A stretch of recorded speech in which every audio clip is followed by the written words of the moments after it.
ઓમ નમઃ સદેભ્યઃ. ઓમ નમઃ સદેભ્યઃ. ઓમ નમઃ સદેભ્યઃ. અહોભાવ ગ્રંથ છે. સવારના સ્વાધ્યાયને આધારે જ આપણે ગઈકાલે પરમ દિવસે અહોભાવ સાથે જ ગુરુદેવશ્રીના બીજા ઉદ્ગારોની ચર્ચા કરી છે. આજે જે મૂળ શાસ્ત્ર છે, મૂળ ગ્રંથ છે, સળંગ બોલો જે આપણે સ્વાધ્યાયમાં લઈએ છીએ એમાં જ આપણે લઈશું 126મો બોલ. છેલ્લે આપણે રત્નત્રયાત્મક મોક્ષ માર્ગ કી સાધના, સાધુ તે સાધના કરે તે સાધુ કહેવાય. હમણાં નવલબ્ધિ વિધાનના દિવસોમાં એક વાત આવી હતી, સાધના કરે તે સાધુ નહીં, સાધના થાય તે સાધુ બનવું છે. કેમ કે સાધના કરે એમ કહેતા કોઈ બુદ્ધિપૂર્વક કહો અથવા બલાત્પરાને કરવાપણાની અથવા કર્તૃત્વની ભાષા જીવને લાગે. ખરેખર વસ્તુ સ્વરૂપમાં જ કરે એ વાત નથી, કરવું નથી, કરે એ વાતને ક્યાંય કોઈ સ્થાન નથી. અને કરે તો થાય એ વાતમાં પણ કાંઈ સમજાય છે સ્થાન જ નથી, એને માટે કોઈ જગ્યા જ નથી. પરિણમન સ્વતંત્ર છે કે નહીં? તો પરિણમન સ્વતંત્રને સ્વાધીન છે. તો કોઈ કરે કે કોઈના કરવાથી થાય એ વાત આવી ક્યાંથી? જન્મક્ષણ પ્રવચન સાર સમજાણું. જો મિથ્યા દૃષ્ટિ અજ્ઞાનીના જીવનમાં મિથ્યા માર્ગનો જે પોષણ છે એ થાય છે, અને સમ્યક દૃષ્ટિ સાધકના જીવનમાં મોક્ષ માર્ગનું જે પ્રગટવું છે એ થાય છે. જ્ઞાની કરે છે એ ઉપચારની ભાષા છે.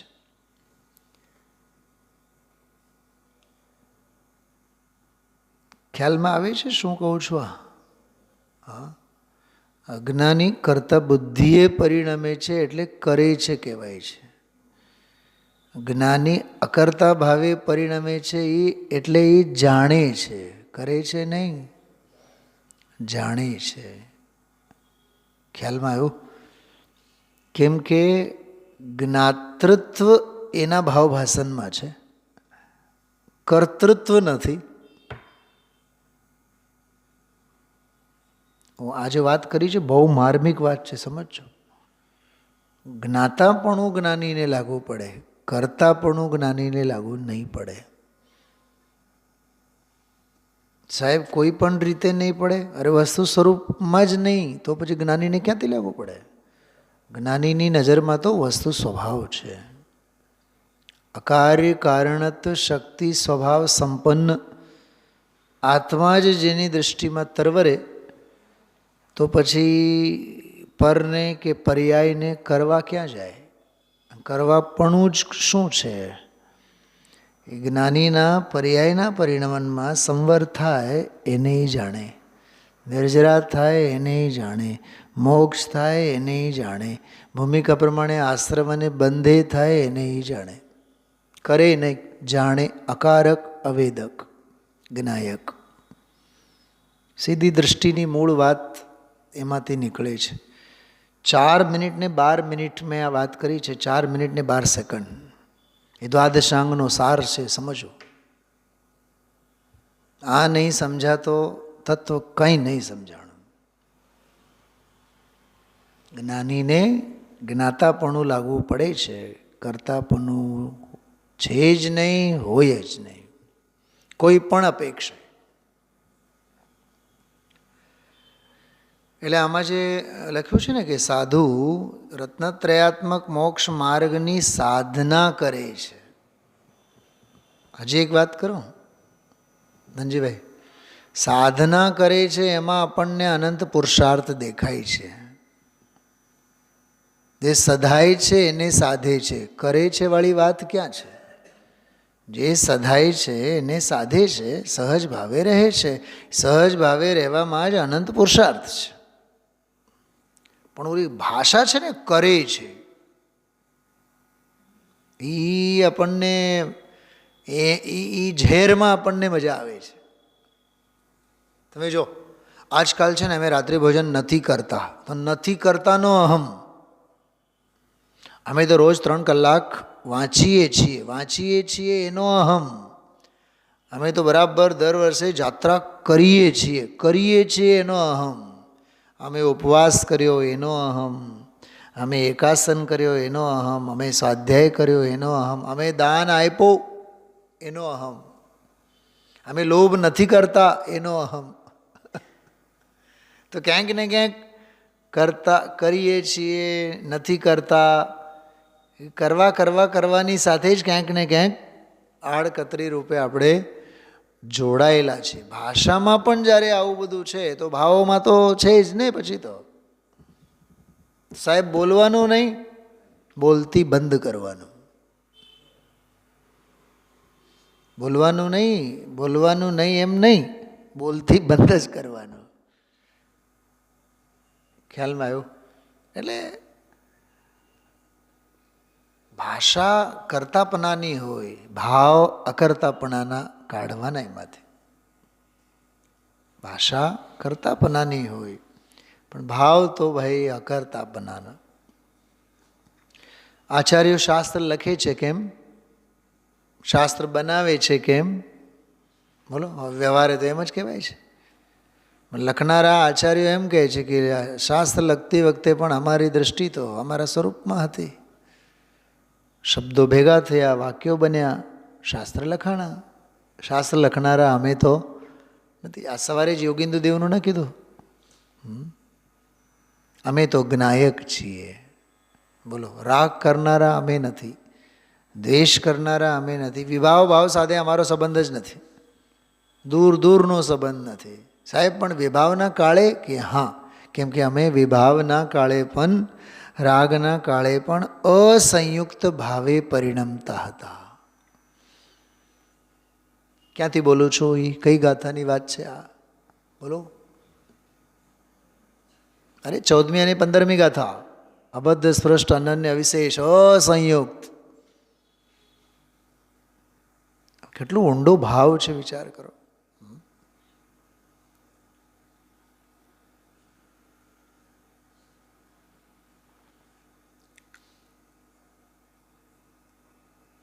તો સાધુ રત્નત્રયાત્મક મોક્ષ માર્ગની સાધના કરે છે. ખરેખર તો સહેજ સદતી દશા છે, સહજ વર્તતી દશા છે. મોક્ષ માર્ગની સાધના એટલે કયું તત્વના એંગલથી આપણે વિચારો. હમણાં હું બોલી ગયો બધું, 5-6 મિનિટમાં જ બોલી ગયો છું બધું. બોલો રજુભાઈ. મોક્ષ માર્ગની સાધના એટલી બાબતને તત્વમાં ફિટ કરો. સંવર નિર્જરા, તો સંવર નિર્જરાને જ્ઞાની કરે કે થતા સંવર નિર્જરાને જાણે? જ્ઞાતા દ્રષ્ટા છે.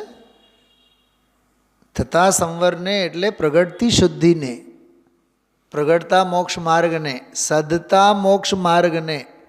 બોલો. તો કરે ક્યાંથી આવ્યું? માત્ર જાણે. ખ્યાલમાં આવ્યું? ભાષા તો એવી છે, સંવરને કરે. આવું ગુરુદેવના પ્રવચનમાં આવું બહુ આવે. રાગનો ત્યાગ કરે. કે રાગનો ત્યાગ ક્યાં કરે? એ જ્ઞાન સ્વભાવમાં દ્રષ્ટિ સ્થાપે, રાગ પેદા જ નહીં થાય, એનું નામ રાગનો ત્યાગ કર્યો એમ કહેવામાં આવે છે. ભાષા કેવી, ભાવ કેવા? તો રત્નત્રયાત્મક મોક્ષ માર્ગની સાધના કરે છે. આજે આવ્યું હતું બહુ સરસ. ઉપાય તત્વ, સાધ્ય અને ધ્યેય. ધ્યેય અને સાધ્યની વાત તો બહુ સ્પષ્ટ ગઈકાલે જ આવી હતી. ત્રિકાળ સ્વભાવ જે છે એ ધ્યેય છે, અને મોક્ષ માર્ગ એ બધું સાધ્ય છે, પ્રગટ કરવાની અપેક્ષાએ. અને એમાં ને એમાં બીજી વાત સંપૂર્ણ શુદ્ધત્વ એટલે સિદ્ધપણું, પૂર્ણ સિદ્ધત્વ, મોક્ષ એ સાધ્ય છે. અને પૂર્ણ સિદ્ધત્વ, પૂર્ણ મોક્ષને, એ સાધ્યને સાધતી દશા છે રત્નત્રયરૂપ મોક્ષ માર્ગ. એટલે સાધના, સાધન. તો સમજાયું? શુદ્ધોપયોગ રૂપ નિર્વિકલ્પ સમ્યક દર્શન જ્ઞાન ચારિત્ર સ્વરૂપ મોક્ષ માર્ગ એ છે ઉપાય, અને એનો ફળ છે સિદ્ધપણું મોક્ષ. ઉપાય કહો, કારણ કહો, સાધન કહો, અથવા ઉપેય કહો, સાધ્ય કહો, અથવા કાર્ય કહો, એક જ વાત છે. તો કારણનું કાર્ય કોણ? સાધ્યનું સાધન કોણ? અને ઉપેયનું ઉપાય કોણ? એમ શું સમજાણું? શું કીધું? આ સાંભળો છો બધાએ બરાબર? મગજ બહુ સ્થિર રાખીને સાંભળજો. 6 શબ્દો બોલી ગયો. હવે થોડી ઊંધી વાત કરું છું, સાંભળો. સાહેબ, તમારે આંબો જોઈએ છે તો વાવણી લીમડાની કરવાની કે આંબાની કરવાની? દીકરાને ડૉક્ટર બનાવવું છે તો એને એન્જિનિયરનું ભણાવવાનું કે ડૉક્ટરીનું જ ભણાવવાનું? સીધી વાત છે ને એ તો. હા, તો જે આજે ગુરુદેવશ્રી જે બોલ્યા હતા હું એ વાત કરું છું. જેના ફળ અનંતકાળ સુધીનો મોક્ષ છે એવો અલૌકિક ફળ હોય તો એનું કારણ કેવું હોય? અરે એનું કારણ કેવું હોય? એ અલૌકિક હોય એમ. ફળ જેના અનંત છે તો કારણ કેવું હોય એનું એમ. અરે આંબો જોઈએ તો આંબો જ વાવો ને, લીમડો જોઈએ તો લીમડો વાવો એમ. 4 ગતિરૂપ સંસાર જોતું હોય તો મિથ્યાત્વની વાવણી કરો, અને પંચમ ગતિ રૂપી ફળ જોતું હોય તો સમ્યક્તુની વાવણી કરો. તો પૂર્ણ શુદ્ધ સ્વભાવ મોક્ષ જોઈએ ને, તો એનું કારણ કોણ હશે? તો કહે છે કે અપૂર્ણ દશા મોક્ષ માર્ગી એનું કારણ છે. રાગ એનું કારણ નથી, દેવગુરુ ધર્મની ભક્તિ એનું કારણ નથી, વ્યવહાર એનું કારણ નથી, અભૂતાર્થ એનું કારણ નથી. શું ધનજીભાઈ, સવારનો પ્રવચન યાદ કરો તો આ બધી વાત યાદ આવશે. જેના ફળ અનંતકાળ સુધીના અલૌકિક ફળ છે એનું કારણ પણ અલૌકિક હોય. તો કેવળ જ્ઞાન એ મોક્ષ છે, ભેદ જ્ઞાન એ એનું કારણ છે. ભેદ જ્ઞાન એટલે મોક્ષ માર્ગ. મોક્ષ માર્ગ એનું સાધન છે, એનું કારણ છે, એનું નિમિત્ત છે, એનો ઉપાય છે.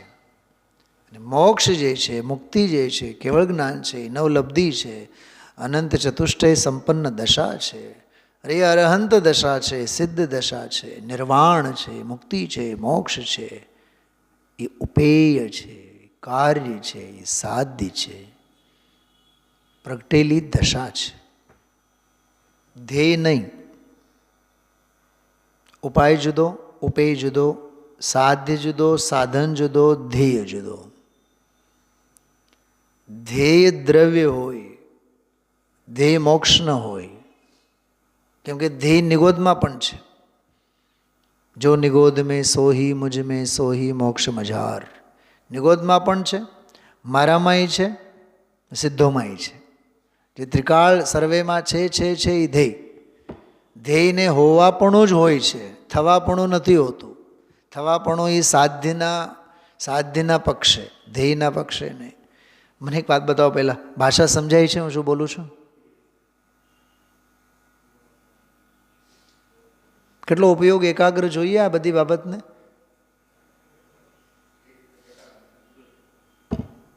હવે આમાં ઉપયોગ એકાગ્ર કરીને સાંભળશો ને તો એમનેમ જ વિશુદ્ધિ થશે, એમનેમ જ વિશુદ્ધિ થશે, એમનેમ જ જ્ઞાનાવરણ કર્મ બધા હટતા જશે, જ્ઞાનની વિશુદ્ધિ વધશે. તો ધ્યેય પરિપૂર્ણ હોય, સાધ્ય પૂર્ણ હોય, સાધન અપૂર્ણ હોય. અપૂર્ણ એટલે સાધક દશા. આ બધું મગજમાં એની ગોઠવણી બરાબર કરવી, જરાય શંકા ન હોવી જોઈએ. ભેદ જ્ઞાન અપૂર્ણ દશા છે કે નહીં, કેવળ જ્ઞાન પૂર્ણ દશા છે કે નહીં, અને જ્ઞાન સ્વભાવ ભગવાન આત્મા પરિપૂર્ણ છે કે નહીં? બોલો. ધ્યેય આત્મા, સાધી આત્માની કેવળ દશા મોક્ષ દશા, અને આત્માની મોક્ષ માર્ગરૂપ સમ્યક દર્શન આદિકની દશા એ સાધન. કારણ કાર્ય અને અકાર્ય કારણ, કારણ કાર્ય અને અકાર્ય કારણ. અકાર્ય કારણ એ દ્રવ્ય છે, કારણ એ પર્યાય છે, કાર્ય એ પર્યાય જ છે. જો કે પૂર્ણ પર્યાય છે, ઓલી અપૂર્ણ પર્યાય છે.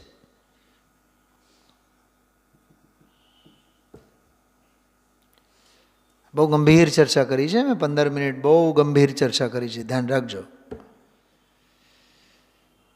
અને એક વખત નહીં, 10 વખત વાંચો ને તોય મગજમાં 10 સવાલો ઊભા થશે, પણ સ્પષ્ટતા જ્ઞાનમાં હોવી જોઈએ.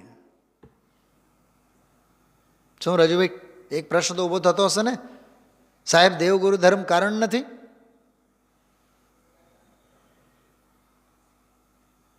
અરે પૂર્ણ વીતરાગ મોક્ષનું કારણ કોણ? વીતરાગી દશા, મોક્ષ માર્ગ. દેવગુરુ ધર્મ નહીં. દેવગુરુ ધર્મ તો નહીં, પણ દેવગુરુ ધર્મના લક્ષ્ય થતી ભક્તિ પણ નહીં. કેમ કે દેવગુરુ ધર્મ પરદ્રવ્ય, અને એના લક્ષ્ય થતા ભાવો એ ભક્તિના ભાવો એ રાગ. તો રાગને લીધે મોક્ષ થોડુંક છે કે દેવગુરુ ધર્મને લીધે મોક્ષ થોડુંક છે? આમ લોજિક મગજમાં દોડાવો. આપણે સાચું કહું તમને, આપણે શ્રવણ માત્રને સ્વાધ્યાય સમજીએ છીએ. શ્રવણ સ્વાધ્યાય છે જ નહીં. શ્રવણ એટલે સાંભળવું, એ સ્વાધ્યાય જ નથી. શ્રવણ પછી સાંભળ્યા બાદ ઘણી બધી પ્રક્રિયાઓ છે. વાંચન, મનન, ચિંતન, સંચેતન, અનુભવન, સ્વાનુભવન, એ ઉપલબ્ધિના ઘણા બધા તબક્કા છે. સાચા સ્વાધ્યાયના અંગ તો એ છે. આપણે તો શું છે કે રૂટીન પ્રમાણે સાંભળ્યું એટલે એ સાંભળવાની ક્રિયાને આપણે ખતવી નાખ્યા સ્વાધ્યાય. સ્વાધ્યાય નિતાંત અંતરંગ પ્રક્રિયા છે, સચોળી અંતરંગ પ્રક્રિયા છે. આ છોકરાઓના બુક્સમાં, પુસ્તકોમાં પાઠ પૂરા થાય ને છેલ્લે લખેલું હોય સ્વાધ્યાય. એ ક્લાસમાં ન કરવાનું હોય. પાઠ પૂરો થાય, પાઠ સમજવાનો હોય અને પછી ઘરે જઈને કરવાનું હોય. એક્સરસાઇઝ ક્લાસમાં ન હોય, ક્લાસમાં સ્ટડી હોય. એજ્યુકેશન હોય, ક્લાસમાં સ્ટડી હોય. સ્ટુડન્ટ્સ શેના માટે જાય છે? સ્ટડી માટે. ઘરે આવીને પછી શું કરે છે? સ્ટડી. એને એક્સરસાઇઝ કહેવાય, એને હોમવર્ક કહેવાય, એને ગુજરાતીમાં સ્વાધ્યાય કહેવાય. તમે જો ગુજરાતીની ચોપડી ઉપાડીને જો, પાછળ શું લખેલું હોય? સમાજશાસ્ત્ર, ભૂગોળ, ગણિત બધા પુસ્તકમાં હોય. પ્રશ્નોત્તર આવે ને છેલ્લે, પ્રશ્નો દરેક પાઠ પાછળ, એ પ્રશ્ન પહેલાં લખેલો હોય સ્વાધ્યાય.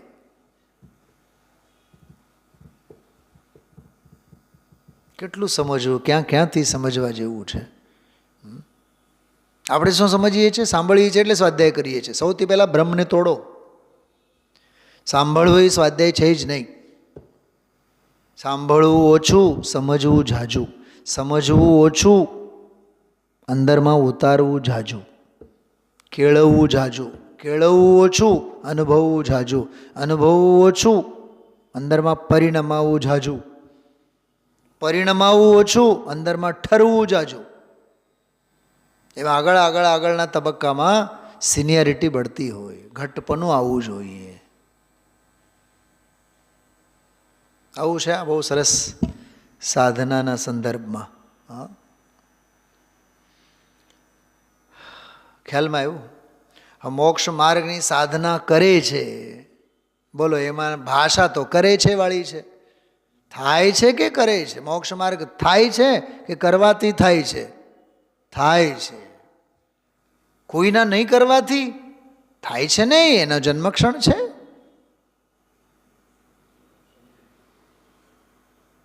પુરુષાર્થ નથી છે ને કેટલો અનંત. તમે જે કહો એ તમારી સાથે અમે છીએ. બોલ, કર્યા વગર થાય છે કે? હા. તો થાય છે ત્યારે જ્ઞાની કંઈ કરતો નથી, કરે છે ને કેટલો કે અનંત અનંત પુરુષાર્થ કરે છે. તો અનંત પુરુષાર્થ કરે છે, કરવા ભાવે કરે છે કે અકરવા ભાવે? અકરવા ભાવે, અકર્તા ભાવે કરે છે. અકર્તા ભાવે કરે છે અનંત પુરુષાર્થ છે, કરતા ભાવે કરે છે નપુંસકતા છે. હવે બોલો, મોક્ષ માર્ગને કરે છે કે નહીં જ્ઞાની?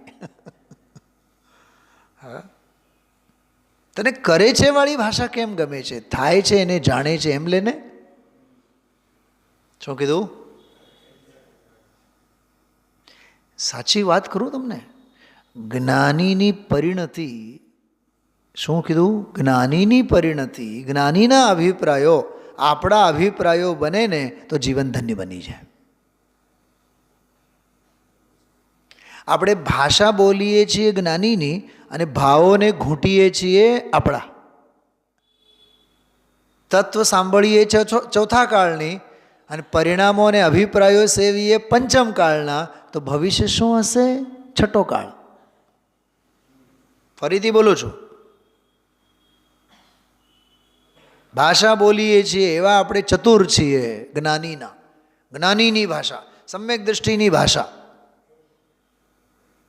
અને ભાવ તો પંચમ કાળના જ ઘૂંટીએ છીએ આપણે, આપણા ઘૂંટીએ છીએ. તો ભવિષ્ય ક્યાંથી સુધરે? વર્તમાન ક્યાંથી સુધરે? વર્તમાન જ બગડેલું છે તો ભવિષ્ય ક્યાંથી સુધરે? ખ્યાલમાં આવ્યું? હમણાં એક બહુ સરસ આલોચના, પ્રત્યાખ્યાન અને પ્રતિક્રમણ અંગે એક વાત સાંભળી, બહુ આનંદ આવ્યો. આમ સાંભળીને જ ઉછળી જવાનો ભાવ થયો. થયેલા રાગ દ્વેષને છોડવો એ પ્રતિક્રમણ, થતા રાગ દ્વેષને અટકાવો એ સંવર, એ આલોચના, અને ભવિષ્યમાં રાગ દ્વેષ આદિકને થવા નહીં દેવાનું, એનું નામ પ્રત્યાખ્યાન. ત્રિકાળવર્તી રાગ દેશ, મોહ, રાગ દેશ, હર્ષ, વિષાદ આદિ પરિણામોને થંભી દેવું એ પ્રતિક્રમણ, આલોચના અને પ્રત્યાખ્યાન.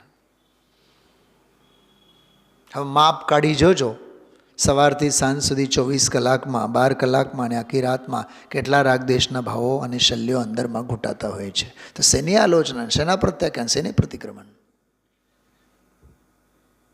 વાતોના વડા ખાઈને ઓડકાર લઈએ છીએ આપણે તત્વને સમજા. રાગદેશ તો જેવા છે એવા ને એવા. તો શું કર્યું સાધના? હા, સંયમના હેતુથી યોગ પ્રવર્તના, એમ લખ્યું છે ને સાહેબ, વકીલ સાહેબ? શું લખ્યું છે કૃપાળુદેવે? યોગોનું પ્રવર્તન શેના માટે? સંયમના હેતુથી. તો સંયમના હેતુથી યોગોનું પ્રવર્તન થવું એ જ્ઞાનીનું જીવન છે. એવું જીવન આપણો અભિપ્રાય બનવો જોઈએ. જ્ઞાનીની માત્ર ભાષા નહીં શીખવી, જ્ઞાનીના ભાવો પણ વાગોળવા. શું કીધું? હળદરના ગાંગડે શું કહેવાય? હળદરના, હા, ગાંગડે ગાંધી ન થવાય. હળદરના ગાંઠીએ ગાંધી ન થવાય. હલ્દી ઘાટીમાં જઈને ગાંધી થવાય છે? વિચારજો. અનંત પુરુષાર્થનું કામ છે. મારું કેવળ એટલું જ સમજણ આપ સૌની કેળવવા માગું છું. કરે છે વાળી ભાષામાં એ જાણે છે, એનો અકર્તાપણું એ દેખાવું જોઈએ આપણને. એનું દેખાવું જ જોઈએ એટલું જ નહીં, આપણા જીવનમાં પણ જ્યાં આપણે બધી ક્રિયાઓમાં રાચીએ છીએ, ક્રિયાઓમાં રહીએ છીએ, એમાં અકર્તા ભાવપણું ઘૂંટાવવું જોઈએ. મેં કર્યું અને મારાથી થયું, સ્વપ્નમાં પણ એવો અભિપ્રાય ન હોવો જોઈએ. એટલે મેં કીધું જ્ઞાનીનો અભિપ્રાય મારો અભિપ્રાય, સમ્યક જ્ઞાનનો મહિમા છે, ભેદ જ્ઞાનનો મહિમા છે. ગુરુદેવ શ્રી હંમેશા છે ને મુનિવ્રત ધાર અનંતવાર એ કાવ્યને આજે જ યાદ કર્યા, ઘણી વાર યાદ કરે છે. લાખ બાત કી બાત યહ નિશ્ચય ઉર લાવો, તોરી જગત જગદંદ ફંદ. એ પંક્તિઓ બધી આ ઢાળમાં છે. ભેદ જ્ઞાનનો બહુ જબરદસ્ત મહિમા છે. વાંચીએ જો. ચલો શાંતિથી કાઢો, જુઓ. ન નીકળે તો શાંતિથી સાંભળો. सम्यक श्रद्धाधारि पुनि सेवो सम्यक ज्ञान स्वपर अर्थ बहु धर्म जुत જો પ્રગટાવન ભાન. પહેલા એક બે છંદોમાં મતિ, શ્રુત, અવધિ, મનપર્ય, કેવળ જ્ઞાન, પાંચે જ્ઞાનોના ભેદ પ્રભેદોની વાત કરે છે. પહેલાં આમાં સમ્યક દર્શન, સમ્યક જ્ઞાન એ બેઉની સંધિ. સમ્યક સાથે જ્ઞાન હોય પે ભિન્ન આરાધો, લક્ષણ શ્રદ્ધા જાન દો મેં વેદ અબાધો. सम्यक कारण जान ज्ञान कारज है सोई, युगपत होते हो प्रकाश दीपक ते सोई. तास भेद दो हैं परोक्ष पर तछ तिन माही, मति श्रुत दोय परोक्ष अक्ष मन ते उपजाई. अवधि ज्ञान मन पर जय ज्ञान दो है देश प्रतच्छा, द्रव्य क्षेत्र परिमाण लिए जाने जिय सच्छा. જો એક એક પંક્તિમાં, અડધી અડધી પંક્તિમાં એક એક જ્ઞાનની બધી વ્યાખ્યા આવી. હજારો પાના વાંચે તોય નહીં સમજાય. આ બે ત્રણ કાવ્યમાં તો પાંચે જ્ઞાનનો નિકાલ. હજી જો કેવળ જ્ઞાનની વાતો હજી બાકી છે. सकल द्रव्य के गुण अनंत पर जाय अनंता, जाने के काल प्रगट केवल भगवंता. અહીંયા વાત પૂરી થઈ. હવે આખો જ્ઞાનનો મહિમા બહુ સરસ છે. જો ज्ञान समानन आन जगत में सुख को कारण, इह परमामृत जन्म जरामृत रोग निवारण. कोटि जन्म तप तपे ज्ञान बिन कर्म जरे जे, ज्ञानी के छिन माहि त्रिगुप्ति ते सहज टरे ते. मुनिव्रत धार अनंत बार ग्रीवक उपजायो, पै निज आत्म ज्ञान बिना सुख लेशन पायो. આ પંક્તિ જો, મુનિવ્રત ધાર અનંત બાર ગ્રીવક ઉપજાયો, પै નિજ આત્મ જ્ઞાન બિના સુખ લેશન પાયો. તાતે જિનવર કથિત તત્વ અભ્યાસ કરી. જો માટે તત્વનો અભ્યાસ કરો એમ કહે છે. સંશય વે બ્રહ્મ મોહ ત્યાગ આપો લખ લીજે, યહ માનુષ પર્યાય સુકુલ સુનિયો જિનવાણી. જો દુર્લભતા यह विधि गए न मिले सुमणि जो उदधि समान. यह विधि એટલે આ જે રીતે મળેલા છે, જો ઈ વયા ગયા હાથમાંથી સરકી ગયા એટલે પૂરું. ફરી પાછું કોઈ દી આવો યોગ મળે નહીં એમ. ધન સમાજ ગજબાજ રાજ તો કાજન આવે, ज्ञान आपको रूप भये फिर अचल रहावे. वाह, કેવી સરસ વાત છે. तास ज्ञान को कारण स्वपर विवेक बखानो, कोटि उपाय बनाय भवेता कोर आनो. હવે જો થયેલા, થતા, થનારા, ભવિષ્યમાં થવા લાયક સિદ્ધો જ્ઞાન થકી થયા છે એની વાત કરશે. જો जे पूरव शिव गए जाई अरु आगे जे हैं, सो सब महिमा ज्ञान तनि मुनिनाथ कहे हैं. विषय चाह दवदा जगत जन हर निद जावे, तास उपायन आन ज्ञान घन गान बुझાવે. જો ગમે તેટલી કષાયોની અગ્નિ ભડકેલી હોય, પણ જ્ઞાનરૂપી ઘનગાન એટલે વાદળીઓ વાતાવરણ થાય અને તત્વજ્ઞાનની વર્ષા થાય, એ બધું રફે દફે થયા વિના નહીં રહે. પુણ્ય પાપ ફલ માહી હરખ વિલખો મત ભાઈ, यह पुद्गल पर जाय उपज विन से फिर थाई. लाख बात की बात यह निश्चल उर आलाओ, निश्चय उर लाओ, तोरी सकल जगदंद फंद निज आत्म. શું કહે છે? જ્ઞાનનો મહિમાની છેલ્લી પંક્તિ છે. લાખ બાત કી બાત યહ નિશ્ચય ઉર લાઓ. આ પરમાર્થ છે. તોરી સકલ જગદંદ ફંદ, દુનિયાના બધા જ લપ રાગદેશ મૂકીને નિજ આત્મ ધ્યાવો. આવી રીતે સમ્યક જ્ઞાનનો મહિમા. અને હવે પછી 10, 11, 12, 13 આજે આગળના છંદો છે એમાં સમ્યક જ્ઞાની થઈ પછી વ્રતાદિકને અંગીકાર કરી પોતાના જીવનને ધન્ય બનાવો. એવી રીતે આમાં સરસ મજાની પંક્તિ છે. આમાં બહુ સરસ પ્રેરણા આ ઢાળમાં આપવામાં આવેલી છે. એની જો છેલ્લી કડી જુઓ. 12 વ્રત કે અતિ ચાર પન પન ન લગાવે, મરણ સમય સંન્યાસ ધારી તસુ દોષ નશાવે, યો શાવક વ્રત પાલ સર્ગ સોલમ ઉપજાવે, તહતે ચય નર જન્મ પાય મુનિ હૈ શિવ જાવે. બોલો. શ્રાવક વ્રતોનું પાલન કરી 16મા સ્વર્ગે જાય, ત્યાંથી આવીને મનુષ્ય ભાવ પામી મુનિ થઈ મોક્ષે જાય. બધી જ વાત આમાં આવી ગઈ. વિચારજો. ઓમ નમઃ સિદ્ધિભ્ય.